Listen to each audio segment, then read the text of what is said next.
सुप्रभात बच्चों, आप लोग कैसे हैं? आशा करते हैं कि आप लोग अच्छे होंगे। देखिए बच्चों, आज जो है हम लोग वर्ग छठा का अतीत से वर्तमान किताब का पहला पाठ हमारा अतीत का अध्ययन करेंगे। पिछले वीडियो में भी हम लोग इसका अध्ययन कर चुके हैं। अतीत से वर्तमान मतलब कि अतीत मतलब पुराने समय से, प्राचीन समय से वर्तमान समय तक का जो है सफ़र है, उसके बारे में हम लोग इसमें अध्ययन करेंगे। बच्चों, पिछले वीडियो में भी हमने इस अध्याय के बारे में बताने का प्रयास किया है। देखिए बच्चों, इसमें आप लोग को बताए हैं कि मनुष्य जो था प्रारंभिक अवस्था में जानवरों को जो है कच्चे ही खा जाता था। जानवरों को मारकर जंगलों से उनका जो है शिकार करता था, पहाड़ की कंदराओं में रहता था और जो है वस्त्रहीन रहता था, नंगे बदन रहता था। बच्चों, वह जो है किसी भी चीज़ का खेती बाड़ी करने का तरीका नहीं जानता था और जो है वह घुमक्कड़ जीवन जंगलों में भटकते रहता था और जो है वह जानवरों की भांति जो है रहन सहन का था। बच्चों, उनको जो है किसी भी तरह की सभ्यता, संस्कृति, पढ़ाई लिखाई, कोई किसी भी चीज़ की ज्ञान नहीं थी। वह संगठित भी रहने के लिए नहीं जानते थे किस प्रकार क्या होता है। बच्चों, ये बहुत ही कर्मिक और धीमी गति का नतीजा है कि आज हम लोग इस स्थिति में पहुंच चुके हैं। आज हम लोग अपने मकान बनाते हैं, सड़क बनाए हैं, सारे चीज़ों की सुख सुविधाएँ हैं। खाने जो है हम लोग गैस पर पका रहे हैं, चूल्हे पर पकाते हैं और ये सब हमारे क्रमिक विकास का जो है नतीजा है। धीरे धीरे क्रमिक विकास हुआ है। आगे चलकर हम इसका अध्ययन करते हैं कि राजतंत्र का विकास हुआ, राजाओं का शासन हुआ। ये भी जो है इस अध्याय में हम लोग इसका अध्ययन करते हैं। देखिए बच्चों, आज जो है हम लोग हमारा अतीत किताब का जो है खाली स्थान को भरने का अध्ययन करेंगे। पिछले वीडियो में भी हमने इसको बताने का पूर्ण रूप से प्रयास किया है। कह रहा है हेरोडोटस को इतिहास का गैस मानते हैं। क्या मानते हैं? पिछले वीडियो में आप लोग को बताए हैं। आप लोग फिर कॉपी भी देखेंगे। इसे यहाँ पे होगा जनक मतलब समझ रहे हैं, उसके पिता मानते हैं। मतलब इतिहास के जो है पिता हेरोडोटस को ही माना जाता है, ठीक ना। और आप लोग जो है आगे चलेंगे। 4 नंबर क्वेश्चन कह रहा है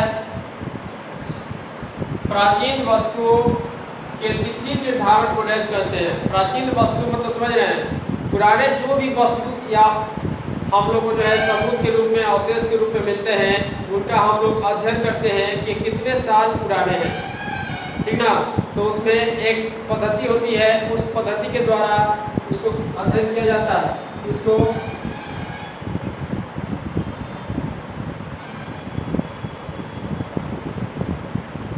कार्बन पद्धति के नाम से जाना जाता है। इसे कार्बन 14 भी कहा जाता है। इसे कार्बन लिखकर डैश लेकर 14 लिखा जाता है। लेकिन ये आप लोग कार्बन पद्धति जान जाइए, ठीक ना।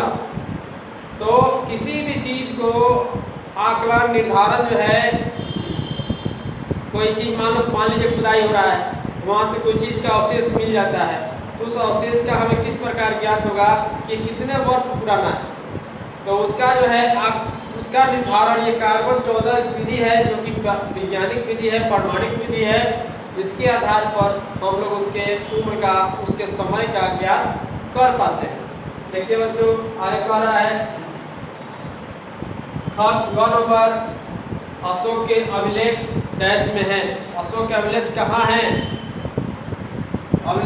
अशोक का अभिलेख डैश में है, मतलब कि किस चीज में लिखा गया है पूछ रहा है।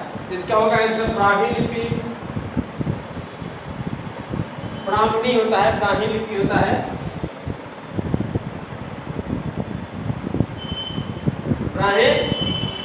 ब्राह्मणी लिपि से ब्राह्मणी कहा जाता है। ब्राह्मणी लिपि ब्राह्मी लिपि में है, ठीक ना। अगला कह रहा है मेगास्थनीज जो है, मेगास्थनीज एक डैश था। मेगास्थनीज क्या था? तो एक विजेता था, ठीक ना। विजेता ये होगा यहाँ पे,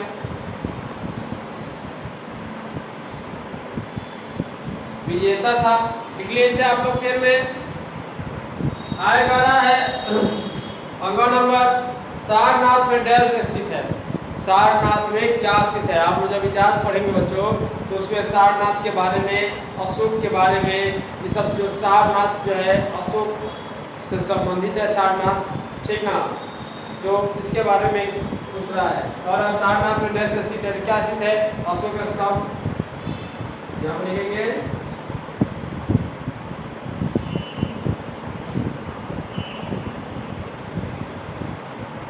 अशोक स्तंभ। तो बच्चों इसे आप लोग पेयर की कॉपी में लिखेंगे।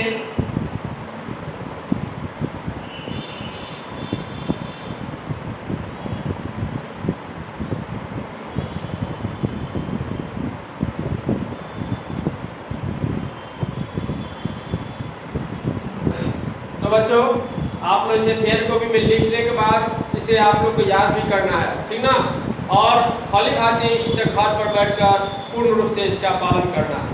तो आज के लिए इतना ही। जय हिंद, जय भारत।